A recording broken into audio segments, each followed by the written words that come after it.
Hello students, target 100లో భాగంగా July last week current affairs చూస్తున్నాం. మనము దాదాపు 20 మినిట్స్ లోపలే 20+ టాపిక్స్ కవర్ చేయబోతున్నాము. మీరు ఒకవేళ కనుక ముందు సిరీస్ కనుక వినకపోయినట్టయితే అవి కూడా వినండి. ఓకే, ఫస్ట్ వచ్చేటప్పటికి బ్యాంకింగ్ లాస్ అమెండ్మెంట్ యాక్ట్ 2025. మనం ఇక్కడ చూసుకున్నట్టయితే ఆగస్ట్ 1 నుంచి ఈ బ్యాంకింగ్ లాస్ అమెండ్మెంట్ యాక్ట్ రాబోతుంది. సో ఈ అమెండ్మెంట్ యాక్ట్ 5 బ్యాంకింగ్ లాస్ని అమెండ్ చేస్తుంది అనమాట. ఏంటివి అవి? ఆర్బీఐ యాక్ట్ 1934 ఒకటి, ఇంకోటి బ్యాంకింగ్ రెగ్యులేషన్ యాక్ట్ 1949, ఇంకోటి ఎస్బీఐ యాక్ట్ 1955, ఇంకోటి బ్యాంకింగ్ కంపెనీస్ యాక్ట్ 1970 అండ్ దాంతో పాటుగా బ్యాంకింగ్ కంపెనీస్ యాక్ట్ 1980. ఈ 5 యాక్ట్స్ని అమెండ్ చేయబోతుంది. సో ఇక్కడ కొన్ని ప్రపోజ్డ్ చేంజెస్ అనేవి ఉన్నాయన్నమాట ఈ బ్యాంకింగ్ యాక్ట్స్లో. ఫస్ట్ వచ్చేటప్పటికి సబ్స్టాన్షియల్ ఇంట్రెస్ట్ లిమిట్ అనేది పెంచారు. అసలు సబ్స్టాన్షియల్ ఇంట్రెస్ట్ అంటే ఏంటి అంటే, ఒక కంపెనీలో ఒక పర్సన్కి ఉండేటటువంటి సబ్స్టాన్షియల్ షేర్స్ కానివ్వండి, అంటే పర్సంటేజ్ ఆఫ్ షేర్స్ని సబ్స్టాన్షియల్ ఇంట్రెస్ట్ అంటారు. అంటే ఒక పర్సన్కి ఎక్కువగా ఉన్నాయనుకోండి, సబ్స్టాన్షియల్ ఇంట్రెస్ట్ ఉంది అని చెప్తారనమాట. సో ఇదివరకు ఈ సబ్స్టాన్షియల్ ఇంట్రెస్ట్ 5 lakhsగా ఉండేది ఒక పర్సన్కి. సో ఇప్పుడు దాన్ని 2 crore rupeesకి తీసుకెళ్లారు. సో ఫస్ట్ టైం 1968 తర్వాత ఫస్ట్ అప్డేట్ అనమాట ఇది. సబ్స్టాన్షియల్ ఇంట్రెస్ట్ ఎంతకు పెంచారు? 2 crores పెంచడం జరిగింది. సో సెకండ్ ఇంకోటి ఏంటి అంటే, కోఆపరేటివ్ బ్యాంక్స్ యొక్క డైరెక్టర్స్ ఉంటారు కదా, వాళ్ళ టెన్యూర్ పెంచారు. ప్రీవియస్గా వాళ్ళ టెన్యూర్ 8 yearsగా ఉండేది, ఇప్పుడు వాళ్ళ టెన్యూర్ వచ్చేటప్పటికి 10 years అయిందనమాట. ఇంకా దాంతోపాటు పబ్లిక్ సెక్టర్ బ్యాంక్స్ ఉంటాయి కదా, సో అందులో అన్క్లెయిమ్డ్ డిపాజిట్స్ కానీ ట్రాన్స్ఫర్స్ కానీ ఉంటాయి కదా, వాటిని ఐఈపీఎఫ్కి పంపాలన్నమాట. ఐఈపీఎఫ్ అంటే ఏంటి? Investor education and protection fund. బేసిక్గా ఇదేంటి అంటే, ఇన్వెస్టర్స్ ఉంటారు కదా నార్మల్గా స్టాక్స్లో కానీ బ్యాంకింగ్లో కానీ, వాళ్ళ యొక్క ఎడ్యుకేషన్ కోసం అవేర్నెస్ కోసం ఫండ్ క్రియేట్ చేశారనమాట. అదే ఐఈపీఎఫ్ అంటారు. సో పబ్లిక్ సెక్టర్ బ్యాంక్స్లో ఉన్నటువంటి అన్క్లెయిమ్డ్ డిపాజిట్స్ ఏవైతే ఉంటాయో అవి ఐఈపీఎఫ్కి పంపే అవకాశం కల్పించారనమాట. అండ్ దాంతోపాటు స్టాట్యుటరీ ఆడిటర్స్ని అండ్ బెటర్ ఆడిటింగ్ రావడానికి స్టాట్యుటరీ ఆడిటర్స్ని పెట్టేటటువంటి అవకాశం కూడా కల్పించారు. ఇది key highlights banking laws amendment బిల్కి. ఇది ఫస్ట్ థింగ్. సెకండ్ వచ్చేటప్పటికి మనకి UPP tollways versus MP road development corporation case. రీసెంట్గా సుప్రీంకోర్టు ఒక వర్డిక్ట్ ఇచ్చిందనమాట ఈ ఎంపీ డెవలప్మెంట్ కార్పొరేషన్ కేసులో. ఏమని చెప్పేసేసి, right to safe and motorable roads is part of right to life under article 21 అని చెప్పింది. సో ఇక్కడ మనకి క్వశ్చన్ ఎట్లా ఫ్రేమ్ చేయొచ్చు అంటే, ఆర్టికల్ 21 కింద right to safe and motorable roads ఉందా, లేదా రెండోది వచ్చేటప్పటికి right to safe and motorable roads అనేది ఒక ఫండమెంటల్ రైట్. సో ఇలాంటి క్వశ్చన్స్ ఫ్రేమ్ చేసే అవకాశం ఉంటుంది కాబట్టి మనకి క్లియర్గా కేస్ విషయం గుర్తున్నా లేకపోయినా ఈ విషయం గుర్తుపెట్టుకోవాలి. ఏంటంటే, right to safe and motorable roads is part of right to life under article 21 and freedom of movement under article 19(1)(g). So ఇంతవరకు గుర్తుపెట్టుకుంటే సరిపోతుంది అనమాట. అండ్ ఇంకా కోర్టు ఈ రోడ్ డెవలప్మెంట్ అనేది పబ్లిక్ డ్యూటీ అని కూడా చెప్పింది అనమాట ఇందులో. అండ్ ఈ రోడ్ని మెయింటైన్ చేయడానికి స్టేట్ తన ఎఫర్ట్స్ పెట్టాలి అని కూడా చెప్తుంది. నెక్స్ట్ మనం చూసుకున్నట్టయితే యుఎన్ ఉమెన్ వచ్చేటప్పటికి ఆరిజిన్ 2010లో అయింది. ఇప్పుడు ఎంత? 2025. అంటే యుఎన్ ఉమెన్ పెట్టి ఎన్ని ఇయర్స్ అయింది? 15 years ఆఫ్ యుఎన్ ఉమెన్ అనమాట. అందుకని చెప్పేసి మనకి ఇది న్యూస్లో ఉంది. సో ఫస్ట్ ఆఫ్ ఆల్ ఈ యుఎన్ ఉమెన్ చూసుకున్నట్టయితే 2010లో ఆరిజిన్ ఎక్కడ ఆరిజిన్ అంటే United nations general assembly resolution pass చేయడం వల్ల యుఎన్ ఉమెన్ అనేది ఆరిజినేట్ అయిందనమాట. సో దీని యొక్క మేజర్ ఎజెండా ఏంటి అంటే, ఉమెన్స్ యొక్క రైట్స్ గురించి అడ్వాన్స్ చేయడము అండ్ దాంతోపాటు జెండర్ ఈక్వాలిటీ అండ్ వాళ్ళ యొక్క ఎంపవర్మెంట్ని చెప్తూ ఉంటుందన్నమాట.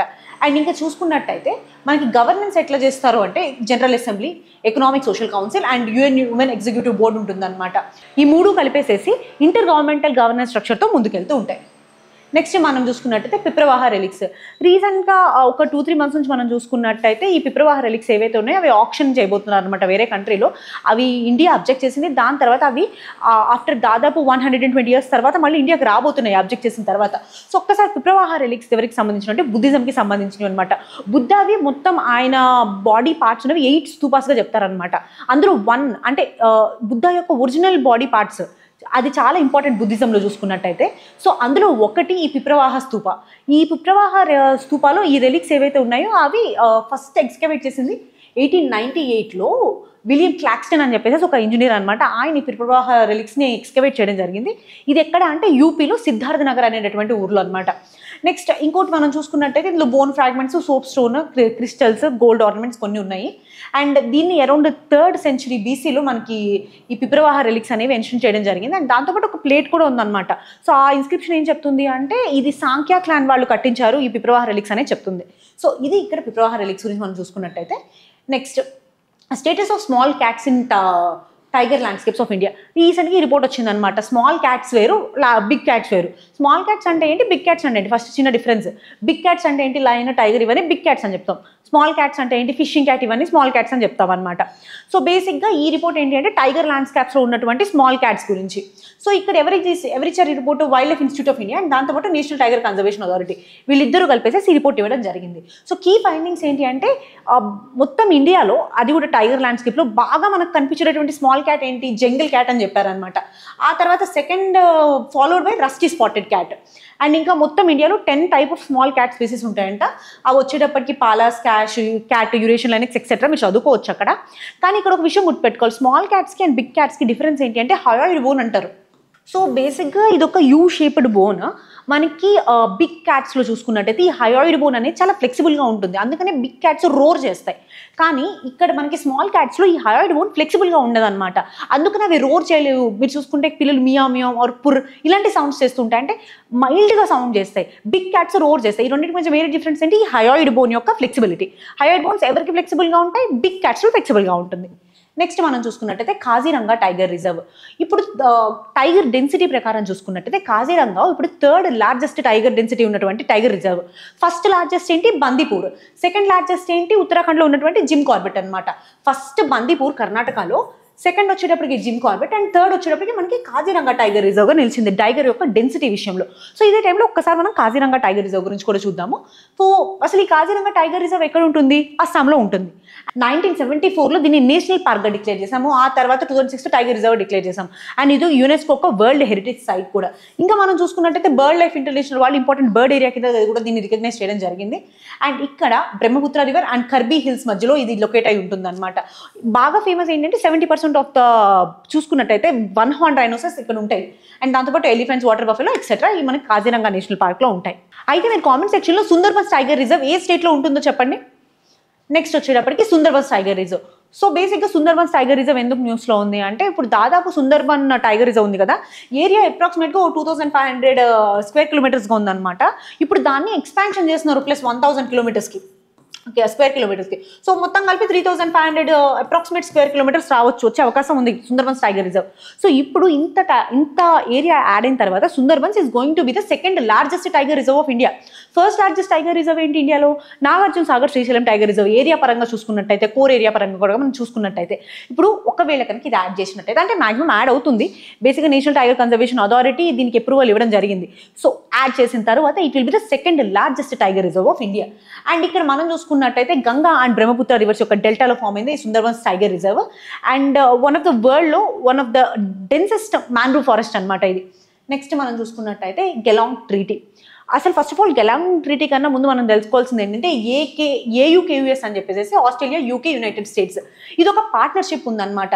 బేసిక్గా ఇండో పసిఫిక్ రీజన్ ఉంది కదా, అందులో వాటి యొక్క డిటరెన్స్ కోసం అని చెప్పేసి ఈ 3 కంట్రీస్ కలిపి ఏర్పడినటువంటి పార్ట్నర్షిప్పే ఏయుకేయుఎస్ అంటారు.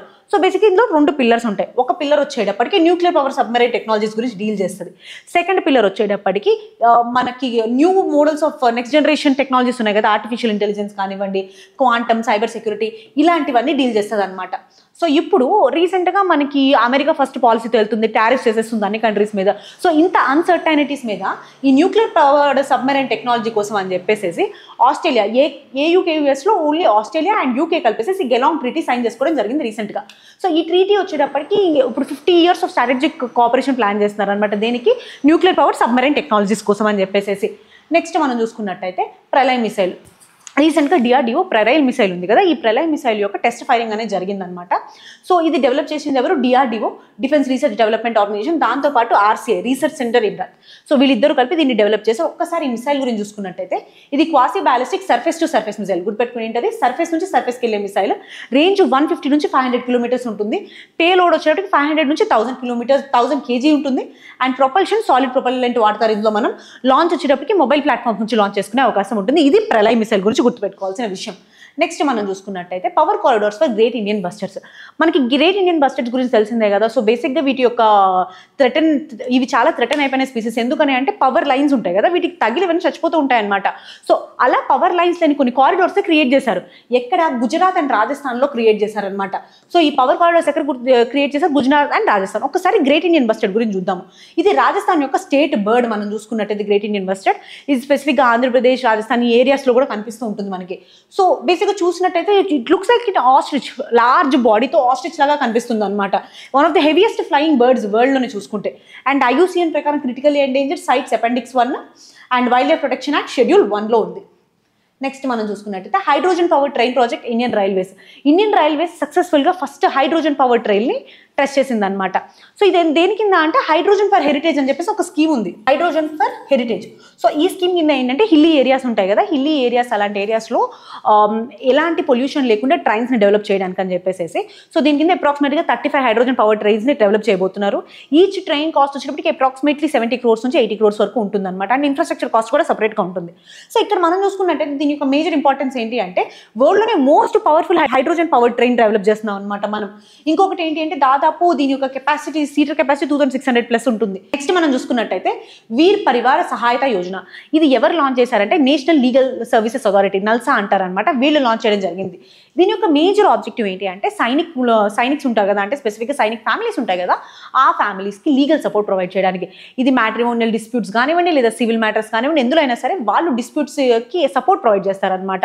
సో బేసిక్గా డిస్ట్రిక్ట్ లెవెల్లో సైనిక్ వెల్ఫేర్ అసోసియేషన్స్ ఉంటాయి, స్టేట్ లెవెల్లో ఉంటుంది, నేషనల్ లెవెల్లో ఉంటుంది. సో అన్ని చోట్ల వీళ్ళ యొక్క ప్రెసెన్స్ అనేది ఉంటుందన్నమాట. ఏంటది? వీర్ పరివార్ సహాయత యోజన. నెక్స్ట్ వచ్చేటప్పటికి మనకి స్టార్టప్ 20 ఎంగేజ్మెంట్ గ్రూప్. రీసెంట్గా ఈజిప్ట్లో స్టార్టప్ 20 ఎంగేజ్మెంట్ గ్రూప్ అనేది ఫామ్ అవబోతుంది అనమాట. అసలు ఈ స్టార్టప్ 20 ఎంగేజ్మెంట్ గ్రూప్ ఎక్కడి నుంచి స్టార్ట్ అయింది? ఫస్ట్ ఇండియా G20 ప్రెసిడెన్సీ తీసుకుంది కదా, అప్పుడు ఈ స్టార్టప్ 20 ఎంగేజ్మెంట్ గ్రూప్ అనేది స్టార్ట్ అయింది. దీని ఒక మేజర్ ఆబ్జెక్టివ్ ఏంటి అంటే స్టార్టప్స్ ఉంటాయి కదా, ఈ స్టార్టప్స్ గ్లోబల్ వాయిస్ తెలియాలి అండ్ ఈ స్టార్టప్స్ గ్లోబల్గా వెళ్ళాలి, గ్లోబల్ పాలసీ డెసిషన్స్ తెలియాలి అని చెప్పి తీసుకొచ్చిందే ఈ ఇనిషియేటివ్. సో ఫస్ట్ ఇక్కడ మనం చూసుకున్నట్టయితే ప్రీవియస్గా ఫస్ట్ ఇండియాలో జరిగింది, ఆ తర్వాత బ్రెజిల్లో G20 జరిగింది, అప్పుడు కూడా ఇది ఒక స్టార్టప్ 20 తీసుకొచ్చాము. Now it is going to be in Egypt. Okay, next internal complaints committee under POSH act. రీసెంట్గా పాష్ యాక్ట్ న్యూస్లో ఉంది. అసలు పాష్ యాక్ట్ అంటే ఏంటి? పాష్ అంటే ఏంటి? Sexual harassment of women at work place, prevention of prohibition and redressal of act 2013 అనమాట. So బేసిక్గా sexual harassment at work place, స్పెసిఫిక్గా ఉమెన్కి ప్రివెంట్ చేయడానికి తీసుకొచ్చినటువంటి యాక్టే ఈ పాష్ యాక్ట్. బేసిక్గా దీని యొక్క ఇన్స్పిరేషన్ వచ్చేప్పటికి విశాఖ గైడ్ లైన్స్ ఉంటాయి. సో ఇవన్నీ పట్టుకొని వీళ్ళు ఈ యాక్ట్ని తీసుకొచ్చారనమాట. సో ఈ యాక్ట్లో ఏదైనా సరే ఉమెన్కి సేఫ్టీ కోసం అని చెప్పేసి ఇంటర్నల్ కంప్లైంట్స్ కమిటీ అని ఒకటి ఉంటుందన్నమాట ప్రతి కంపెనీలో. ఎక్కడైతే సరే 10 members కన్నా ఎక్కువ ఎంప్లాయీస్ ఉన్నారు అనుకోండి, అది మ్యాండేటరీ. ఇఫ్ అన్ ఆర్గనైజేషన్కి 10 కన్నా మోర్ ఎంప్లాయీస్ ఉంటే ఈ ఐసీసీ ఉండడం చాలా మ్యాండేటరీ అనమాట. ఐసీసీ అంటే ఏంటి? Internal complaints committee. సో ఇక్కడ మనకి ఏదైనా సరే ఉమెన్కి ఏదైనా ఇష్యూ వచ్చింది అనుకోండి, వీళ్ళు అక్కడికి వెళ్ళి కంప్లైంట్ చేసే అవకాశం ఉంటుంది అనమాట. అదే ఇంటర్నల్ కంప్లైంట్స్ కమిటీ. నెక్స్ట్ వచ్చేటప్పటికి గౌరీ ఫెస్టివల్. ఇది ఒక 40 days ఫెస్టివల్. స్పెసిఫిక్గా సదరన్ రాజస్థాన్లో బిల్స్ ఉంటారు కదా, వాళ్ళు ఈ గౌరీ ఫెస్టివల్ని తయారు చేసుకుంటారు. సో బేసిక్గా ఇక్కడ మేల్ పర్ఫార్మెన్స్ని కేఎల్స్ అని పిలుస్తారు అనమాట. వీళ్ళు ట్రూప్స్ లాగా ఫామ్ అయ్యి వాళ్ళ సిస్టర్స్ ఇళ్ళకి వెళ్తూ ఉంటారు, వెళ్ళేసేసి విలేజ్ టు విలేజ్ వెళ్తూ ఉంటారు అనమాట. వాళ్ళు వెళ్తా కేల్స్ అని పర్ఫార్మెన్స్ చేస్తారు, అంటే డాన్స్ డ్రామా టైప్ అది. సో వీళ్ళు కేల్స్ అనే పర్ఫార్మెన్స్ చేసి అక్కడ సాంగ్స్, సీక్రెట్ రైట్స్ అని పర్ఫార్మ్ చేస్తారనమాట. బేసిక్గా గౌరీ అనేది గోర్కియా మఠ హానర్లో చేస్తారనమాట. గౌరీ అంటే పార్వతీదేవి. ఈ పార్వతీదేవి వాళ్ళ సిస్టర్ లాగా వాళ్ళు బిల్స్ భావిస్తారు కాబట్టి ఆవిడకి ఈ ఫెస్టివల్ అనేది చేస్తూ ఉంటారు. నెక్స్ట్ మనం చూసుకున్నట్టయితే new rules for contaminated site management. Ministry of environment, forest and climate change వాళ్ళు ఇప్పుడు కంటామినేటెడ్ సైట్ మేనేజ్మెంట్ కోసం న్యూ రూల్స్ అనేవి ప్రొవైడ్ చేశారనమాట. ఒకటి ఏంటి అంటే ఎవ్రీ 2 yearsకి సైట్ అనేది, కంటామినేటెడ్ సైట్ అనేది మనం రెగ్యులర్గా రిపోర్ట్ చేయాలి. ఈ రిపోర్ట్స్ ఉంటాయి కదా, first of all regular reports every 2 yearsకి అనమాట. అండ్ దాని తర్వాత రెండోది వచ్చేటప్పటికి ఈ report state pollution control board దగ్గరికి వెళ్ళాలి. అక్కడ నుంచి సెంట్రల్ పొల్యూషన్ కంట్రోల్ బోర్డు దగ్గరికి ఈ రిపోర్ట్స్ వెళ్లాల్సి ఉంటుంది. అదే కాకుండా హజార్డియస్ కెమికల్స్ ఉంటాయి కదా, వాటిని దాదాపు 187 హజార్డియస్ కెమికల్స్ని క్లాసిఫై చేయడం కూడా జరిగింది ఈ రూల్స్లో. అండ్ దీని కింద పొల్యూటర్ స్ప్రే ప్రిన్సిపల్ కూడా మ్యాండేటరీగా ఉండింది. అంటే ఎవరైతే పొల్యూషన్ చేస్తారో, అంటే ఎవరైతే పొల్యూషన్కి కారణం అవుతారో వాళ్ళే దాని క్లీనప్ కోసం పే చేయాల్సి ఉంటుంది అనమాట. ఏంటది? పొల్యూటర్ స్ప్రే ప్రిన్సిపల్. ఓకే, నెక్స్ట్ వచ్చేటప్పటికి మనకి ఇంటర్నేషనల్ కోర్ట్ ఆఫ్ జస్టిస్. రీసెంట్గా క్లైమేట్ చేంజ్ గురించి అండ్ క్లైమేట్ ఇష్యూస్ గురించి ఈ కోర్ట్ ఒక జడ్జ్మెంట్ ఇచ్చిందనమాట. ఏంటంటే UNFCCCని మనం వీ షుడ్ రాటిఫై ఇట్ అనే విషయం మీద చెప్పింది. క్లైమేట్ చేంజ్ కోసం ప్రతి కంట్రీ కృషి చేయాలి అని చెప్పింది అనమాట. సో ఒక్కసారి international criminal court of justice గురించి చూద్దాం అనమాట. సో దీన్నే వరల్డ్ కోర్ట్ అంటారు. ఏంటది ఇంటర్నేషనల్ కోర్ట్ ఆఫ్ జస్టిస్. ఇది 1945 జూన్లో ఎస్టాబ్లిష్ చేయడం జరిగింది. అది UN చార్టర్ కింద. అండ్ ఆ తర్వాత హెడ్ క్వార్టర్స్ వచ్చేప్పటికి హేగ్, నెదర్లాండ్స్లో ఉంటుందన్నమాట. దీనికి 2 అఫీషియల్ లాంగ్వేజెస్ ఉంటాయి. ఒకటి ఫ్రెంచ్, ఇంకోటి వచ్చేటప్పటికి ఇంగ్లీష్. ఓవరాల్గా 15 మంది జడ్జెస్ ఉంటారు డిఫరెంట్ కంట్రీస్ నుంచి. వీళ్ళ టెన్యూర్ 9 year టర్మ్ ఉంటుందన్నమాట. ఇంకో విషయం ఏంటంటే జడ్జెస్ ఇక్కడ జడ్జ్మెంట్ ఇస్తారు కదా, వాళ్ళు ఒక కంట్రీకి సంబంధించిన వాళ్ళలాగా జడ్జ్మెంట్ ఇవ్వరు. ఒక నార్మల్గా నాన్ పార్షియల్గా ఏ కంట్రీకి సంబంధించకుండా వాళ్ళు జడ్జ్మెంట్ ఇస్తారనమాట.